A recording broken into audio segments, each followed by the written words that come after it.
नमस्कार, मी प्रसन्न जोशी. आपण पाहताय मुद्दा असा जो राजकारणात महत्त्वाचा ठरतो, मुद्दा असा की जो जनमत वेगळं ठरवू शकतो आणि मुद्दा जो सर्वसामान्यांच्या कामाचा आहे, महत्त्वाचा आहे.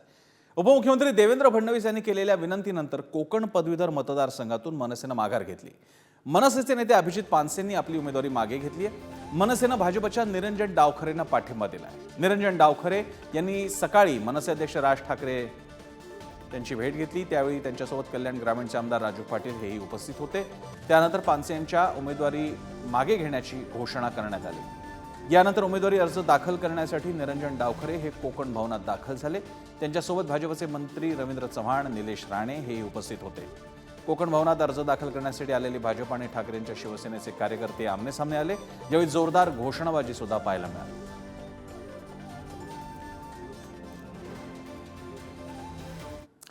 आणि याबद्दल जाणून घेण्यासाठी, कारण मनसेनं लोकसभा निवडणुकीमध्ये बिनशर्त पाठिंबा दिला आणि आपला एकही उमेदवार उभा केला नाही, त्यानंतर आता या निवडणुकीत सुद्धा मनसे उभी राहिलेली नाहीये. काय आहे ही नेमकी मनसेची भूमिका, सांगतायत मनसेचे वरिष्ठ नेते अविनाश अभ्यंकर आपल्यासोबत आहेत. अविनाशजी, स्वागत आहे आपलं पुढारी न्यूजच्या मुद्दा या कार्यक्रमामध्ये. जो लोकांच्या मनातला प्रश्न आहे तोच मी तुम्हाला विचारतोय. उमेदवारी जाहीर करण्यात आली होती आणि ती मागे घेण्यात आलेली आहे. पाठिंबा आधीचा होता तो किमान समजू तरी शकत होतो की पाठिंबा दिलाच होता आणि उमेदवारच उभा नाही केला. आता मात्र उभा केलेला उमेदवार मागे घेण्यात आला. काय विषय हा? तुम्हाला माझा आवाज ऐकायला येतो? हो, अगदी स्पष्ट ऐकायला येतोय. सलग बोला. हो, नमस्कार. नमस्कार. काही नाही, आधी जसं लोकसभेला पाठिंबा दिलेला होता आणि त्याच्यानंतर सन्माननीय उपमुख्यमंत्री देवेंद्रजी फडणवीस आणि निरंजन डावखरे यांनी विनंती केली की ह्या कोकण पदवीधर करता आम्हाला पाठिंबा द्यावा म्हणून. आणि ही विनंती शेवटची विनंती समजून एक त्याच विनंतीचा आदर राखून फडणवीस साहेबांच्या हा निर्णय घेण्यात आलेला आहे. आणि शेवटी राजसाहेबांनी हा जो निर्णय घेतलेला आहे तो भविष्यात जर आपल्याला उंच भरारी घ्यायची असेल तर कधी कधी छोटी माघारी सुद्धा घ्यावी लागते असं मला वाटतं. अविनाशजी, दोन गोष्टी तिकडे ह्याच्यामध्ये पक्ष, आता मनसे किंवा कोणताही पक्ष असं नाही. मी तुम्हाला बसपाचं उदाहरण देतो. राष्ट्रीय पक्ष असो की ग्रामपंचायत, बसपा तिकडे उमेदवार उभी करते आणि त्याच्या मागचं त्यांचं लॉजिक आहे चिन्ह लोकांपर्यंत पोहोचवणं. उमेदवार निवडणुकीला लढणं हे स्वतःमध्ये एक प्रशिक्षण असतं. आधी हारा, मग पाडा, मग जिंका, अशा 3 टप्प्यामध्ये ते निवडणूक लढवतात आणि आपलं चिन्ह पोहोचवत राहतात. गेल्या काही काळामध्ये मोठ्या प्रमाणात मनसेचं चिन्ह त्या बाबतीत निवडणूक, खास करून तुमचं झेंडा बदलला, अनेक गोष्टी बदलल्या, त्यानंतरच्या निवडणुकीमध्ये तुम्ही नाही आहात. अशा वेळी एक एक संधी सोडणं तुम्हाला असं नाही वाटत? कार्यकर्ते, पदाधिकारी, लोकसभेसाठी सुद्धा अनेक जण कदाचित इच्छुक असले असते. विधानसभेला तुम्ही नेमकं किती पूर्ण माघार घेणार, नाही घेणार, आज याबद्दल प्रश्न नाही का उपस्थित होणार? नक्कीच होणार नाही, कारण ह्या पक्षाला आता 18 वर्ष झालेली आहेत आणि 18 वर्षात आम्ही अनेक निवडणुका लढलेलो आहोत. काहीमध्ये विजय प्राप्त केलेला आहे, काहीमध्ये आमचा पराभव झालेला आहे. आणि चिन्ह आणि राजसाहेबांचे विचार हे या महाराष्ट्रातील प्रत्येक घराच्या कानाकोपऱ्यात, प्रत्येक ठिकाणी हे पोचलेले आहेत. आणि भविष्यात तुम्हाला दिसेल, विधानसभा असतील किंवा कुठल्याही इतर निवडणुका असतील, त्यामुळे मनसेचे कार्यकर्ते, सन्मान्य राजसाहेब ठाकरे, आम्ही सर्व महाराष्ट्र सैनिक हे पूर्ण ताकदीने ग्रामपंचायतीपासून ते वरपर्यंत सगळ्या ज्या ज्या निवडणुका असतील त्या पूर्ण ताकदीने आणि विजयश्री खेचून आणण्याकरताच लढल्या जातील. धन्यवाद अविनाश अभ्यंकरजी, आपण वेळ दिलात आणि विश्लेषण केलं. यासाठी अपेक्षा आहे विधानसभेच्या दृष्टीने मनसे हा एक पर्याय म्हणून उभा राहील. धन्यवाद. दरम्यान आज एनडीएच्या घटक पक्षांची बैठक पार पडली. या बैठकीत पंतप्रधान पदासाठी नरेंद्र मोदींच्या नावाला एकमतानं पसंती देण्यात आली. एनडीएला तिसऱ्यांदा बहुमत मिळालंय आणि एनडीए आज सत्ता स्थापनेचा दावा करते.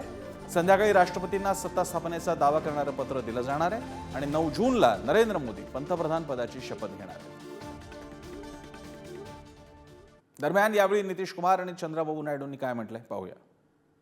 कि अगली बार जो आप आइएगा ना, तो इस बार हम देखें कि कुछ इधर उधर कुछ जीत गया है, अगली बार सब हारेगा, हमको पूरा भरोसा। ये सब बिना मतलब का बात बोल बोल करके क्या किया है? ये सब कोई काम किया है? उन लोगों ने आज तक कोई काम नहीं किया, देश की कोई सेवा नहीं की है।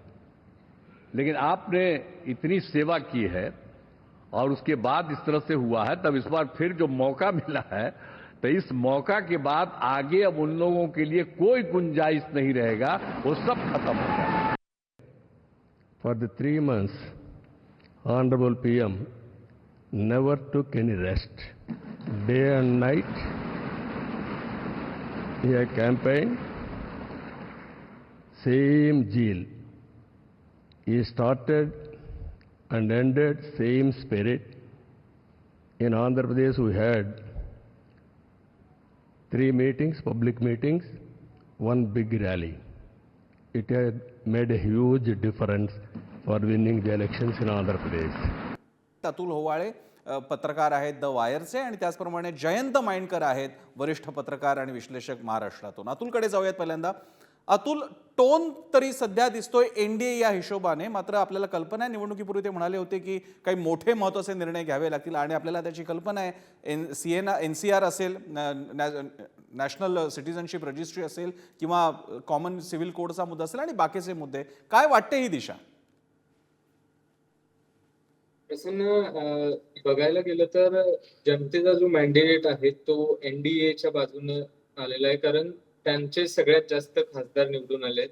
पण इथं सगळ्यात महत्वाची गोष्ट म्हणजे कोणताही निर्णय घेताना यावेळी पंतप्रधानांना चंद्रबाबू नायडू असतील किंवा जे नितीश कुमार आहेत त्यांना विचारात घेणं गरजेचं आहे. त्यांना कोणते मंत्रालय मिळतात हेही बघणं खूप इंटरेस्टिंग असणार आहे, कारण अर्थ मंत्रालय असेल तर बजेट ज्यावेळी मांडतात त्यावेळी तिन्ही पक्षाच्या जे प्रमुख नेते आहेत त्यांना एकत्रित करून चर्चा करूनच योग्य तो निर्णय घेणं गरजेचं आहे. जसं की तुम्ही मेन्शन केलं, सीए असू दे, NRC असू दे, तसंच 1 नेशन 1 इलेक्शनचा जो काही म्हणजे भविष्यात होणार आहे अशा चर्चा आहेत, कारण डिलिमिटेशन होणार आहे. ते करताना सुद्धा मोदी सरकारला यावेळी विचार करणं गरजेचं आहे, कारण पंतप्रधान नरेंद्र मोदींना कोएलिशनचं गव्हर्नमेंट चालवण्याचा अनुभव नाहीये. सगळ्यात महत्वाची गोष्ट म्हणजे ज्या पद्धतीनं अटल बिहारी वाजपेयींनी एनडीएचं सरकार चालवलेलं, जवळपास 10 ते 13 पक्ष सोबत होते, बरोबर. पण तसा अनुभव नरेंद्र मोदींना नाहीये. एक्झॅक्टली अतुल, हा आणि अतिशय महत्त्वाचा क्रुशल मुद्दा असणार आहे. एनडीए हे नाव जरी असलं, आणि खरं आहे ते एनडीए आहे, पण ज्या प्रकारचा अटल बिहारींचा अनुभव होता, ज्या काळातली ती एनडीए होती, त्या तुलनेत यावर्षी एनडीए वेगळी असणार आहे. आणि नितीश कुमार त्यांच्यासोबत आहेत. नितीश कुमार जे लिटरली परवापर्यंत यादवांना बोल लावत होते, ते त्यांच्या विमानात आपल्याला दिसले होते. धन्यवाद अतुल या सगळ्या विश्लेषणासाठी. आपल्यासोबत जयंत माइंडकर सुद्धा. माइंडकरची एनडीए 3.0 मोदी 3.0ची पुढची वाटचाल. हा जो मोदी 240 वर रोखले गेलेले आहेत त्याच्यामुळे फार मोठा बदल होईल असं मला काही वाटत नाही. याचं कारण असं आहे की आपण याच्या आधीचा विचार करूया तर काँग्रेस सरकार नरसिंहरावांचं 1991 साली आलेलं जरा आपण थोडंसं इतिहासात डोकावलं तर त्यांच्याकडे सुद्धा 240च होते. आणि 1969ला जेव्हा काँग्रेसमध्ये स्प्लिट झालेली होती तेव्हा इंदिरा गांधींनी सुद्धा मायनॉरिटी गव्हर्नमेंट पुढची 2 वर्ष चालवलेलं होतं. ही जी काही 32ची गॅप आहे ही इतकी मोठी आहे का की एक प्रकारे नितीश कुमार आणि आपले चंद्राबाबू नायडू हे आम्हाला असंच पाहिजे अशा प्रकारे बार्गेनिंग करू शकतात, नाहीतर आम्ही दुसरीकडे बाहेर जाऊ अशी धमकी देऊ शकतात. मला यात तथ्य वाटत नाही. उलट मला दुसरी शक्यता जास्त वाटत आहे की छोट्या पक्षांना आपल्याकडे घेऊन आपण हळूहळू 272च्या दिशेने जाण्याचा नरेंद्र मोदी आणि पक्षाध्यक्ष जे कोणी असतील ते नड्डांच्या नंतर ते प्रयत्न करतील. आणि त्यात कदाचित महाराष्ट्रातल्या त्यांच्या नव्या निर्माण झालेल्या 2 पक्षांना सुद्धा ते आपल्यात सामावून घेण्याचा प्रयत्न करू शकतात. एक प्रकारे छोट्या पक्षांना संपवून, कारण मगाशी जे वाजपेयींच्या बाबतीत म्हटलं गेलं तर वाजपेयींचं सरकार हे 24 पक्षांचं होतं. नक्कीच जयंत माइंडकरजी, हा मुद्दा महत्त्वाचा आहे. आणि याच्यातला एक जो तुम्ही दृष्टिक्षेप टाकलेला आहे की छोटे पक्ष, एखाद दुसऱ्या खासदारांचे पक्ष ज्याच्या तुम्ही महाराष्ट्राच्याही 2 पक्षांचा उल्लेख केलेला अप्रत्यक्षरित्या, त्यांना सामावून घेण्याचाच विचार होऊ शकतो 272 भाजप स्वबळावर गाठण्यासाठी. दरम्यान दिल्लीत एनडीएच्या बैठकीसाठी महाराष्ट्रातील महायुतीचे नेते दिल्लीत होते. त्यावेळी राज्यातील अनेक महत्त्वाचे निर्णय दिल्लीत झाल्याचं दिसतंय. प्रफुल्ल पटेल यांच्या निवासस्थानी मुख्यमंत्री एकनाथ शिंदे, उपमुख्यमंत्री अजित पवार यांनी देवेंद्र फडणवीस यांची भेट घेतली. यावेळी फडणवीस यांनी निर्णय मागे घेण्याची विनंती करण्यात आली. त्यानंतर फडणवीस हे अमित शहा आणि JP नड्डा यांच्या भेटीला पोहोचले. शहांची फडणवीस यांची उपमुख्यमंत्री पदातून मोकळं करण्याबाबत चर्चा झाल्याची माहिती आहे. त्यानंतर फडणवीस नड्डा यांच्या भेटीसाठी रवाना झाले. फडणवीसांबाबतचा निर्णय तुर्तास लांबणीवर गेला असून आता शपथविधीनंतर भाजप पक्षश्रेष्ठी हा निर्णय घेणार असल्याचं सांगण्यात येत आहे. दरम्यान शिंदेंच्या शिवसेनेच्या खासदारांच्या बैठकीत श्रीकांत शिंदे यांची लोकसभेतील गटनेतेपदी नियुक्ती झाली आहे, तर प्रतोदपदी श्रीरंग बारणे यांची निवड झाली आहे. अजित पवारांच्या राष्ट्रवादीला पियुष गोयल यांच्या राज्यसभेची जागा आणि 2 विधान परिषदेच्या जागा मिळणार असल्याचं सांगण्यात येत आहे. पुन्हा एकदा जयंत मांडकर यांच्याकडे जाऊयात. जयंत मांडकरजी, हा जो पुन्हा विषय आहे महाराष्ट्रातल्या नेत्यांचं दिल्लीत काय होणार, खास करून देवेंद्र फडणवीसांचा इकडे मुद्दा आहे. पुन्हा एकदा फडणवीसांनी काही एक भूमिका मांडलेली आहे, केंद्राकडनं सांगण्यात येत आहे. मागच्या वेळेचा अनुभव आपल्याला कल्पनाच आहे. यावेळी अमित शहा म्हणतात, जी माहिती आपल्या समोर येते की आता नाही, आधी सगळा विषय संपून जाऊन द्या, शपथविधी होऊन द्या, मग महाराष्ट्राबद्दल ठरवूया. काय होतंय नेमकं या दिल्ली आणि महाराष्ट्रामध्ये? 2 फॅक्टर्स आहेत. त्यातला पहिला सरळ शब्दात असा आहे की यांना सरळ सांगितलं जाईल जे आहे काय, तुमच्याशिवाय दुसरा कोणी राज्यात नेता नाही, त्याच्यामुळे तुम्हीच ते सांभाळा आणि तुमच्याच नेतृत्वाखाली राज्याच्या निवडणुका होतील. हा एक पहिला. ज्या प्रकारचं त्यांना 2 वर्षांपूर्वी सांगण्यात आलं होतं की तुम्ही त्याच एकनाथ शिंदेंच्या हाताखाली उपमुख्यमंत्री म्हणून काम केलं पाहिजे आणि केवळ 2 तासात देवेंद्र फडणवीसांनी आपला निर्णय बदलला आणि ते सामील झालेले होते.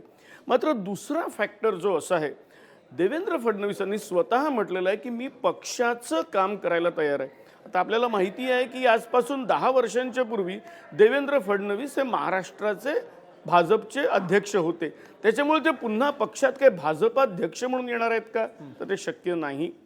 किंवा जनरल सेक्रेटरी होतील का, तर मला वाटतं आता 7.5 वर्ष मुख्यमंत्री राहिलेला आणि उपमुख्यमंत्री पदी राहिलेला माणूस, मला वाटतं त्याहून कुठली तरी मोठी जागा. आता JP नड्डांचा कालखंड केव्हाच संपलेला आहे आणि ते सध्या एक्सटेन्शनवर आहे. आणि जर थोडंसं जे काही माझे त्यातले सोर्स आहेत ते जर का मान्य केले तर त्या पदासाठी महाराष्ट्रातून यावेळी कोणतीतरी व्यक्ती असावी असा एक प्रयत्न सुरू आहे. आणि ज्याच्यामध्ये विनोद तावडे, जे तसं पाहिलं तर नितीन गडकरींचे समर्थक म्हणून ओळखले जातात, त्यांचं नाव फार मोठ्या प्रमाणात पुढे जात आहे. बरं, म्हणजे 2 नावं जयंत मांडकर तुम्ही सुचवताय. कदाचित एक तर 2 नावं, दोन्ही मराठी नावं आहेत, एक तर देवेंद्र फडणवीस किंवा विनोद तावडे, मांडकरांनी सुचवलेली नावं आहेत. काय होते थोड्या वेळासाठी आपल्याला तोपर्यंत थांबावं लागेल. धन्यवाद मांडकरजी आपल्या या विश्लेषणासाठी. दरम्यान आता या निकालानंतर ठाकरेंची, शिंदेंची शिवसेना आणि अजित पवारांची राष्ट्रवादी काँग्रेस याच्यातल्या आमदारांमध्ये खळबळ माजलेली आणि लोक तिकडनं तिकडे जाण्याच्या तयारीत आहेत, अशा बातम्या यायला लागलेल्या आहेत. पंकज दळवी आपले मुंबईचे वरिष्ठ प्रतिनिधी आपल्या सोबत आहेत. पंकज दळवी थोड्याच वेळात आपल्यासोबत असतील. शिंदेच्या शिवसेनेचे आमदार उद्धव ठाकरेंच्या संपर्कात आहेत, तर अजित पवारांनी बोलवलेल्या त्यांच्या आमदारांच्या मीटिंगला 5 आमदार अनुपस्थित होते अशी सुद्धा माहिती आहे. काय चाललंय राष्ट्रवादी आणि शिवसेनेमध्ये?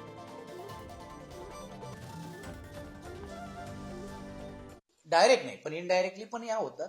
आणि ही चर्चा निवड शिंदे गटात नाहीये, तर राष्ट्रवादी गटामध्ये पण होणार आहे. आणि मी तुम्हाला आश्चर्य व्यक्त करू नका, पण मुंबईमध्ये पण भारतीय जनता पार्टीमध्ये पण होण्याची शक्यता नाकारता येत नाही. त्याला कारण असं आहे की अनेक इकडचे जे आमदार आहेत हे काय पारंपरिक RSSच्या विचारधाराने आलेले नाही आहे, ते वेगवेगळ्या पक्षातून आलेले आहेत, आमदार होण्यासाठी आलेले आहेत. आणि मग उद्या भविष्यकाळामध्ये मी जर आमदारच होणार नसेल तर माझा राजकीय अस्तित्व काय, हाही संभ्रम त्यांच्या मनामध्ये किंबहुना त्यांच्या कार्यकर्त्यांच्या मनामध्ये हा निर्माण झालेला आहे. आता ते कुठे जातील, आमच्या संपर्कात आहेत की नाहीत काय, ह्याच्यामध्ये आम्ही जात नाही. लोकसभेमध्ये पण असे ज्यावेळी प्रस्ताव आले त्यावेळी आम्ही स्पष्ट भूमिका घेतली की अशा लोकांना आमचे दरवाजे बंद आहेत.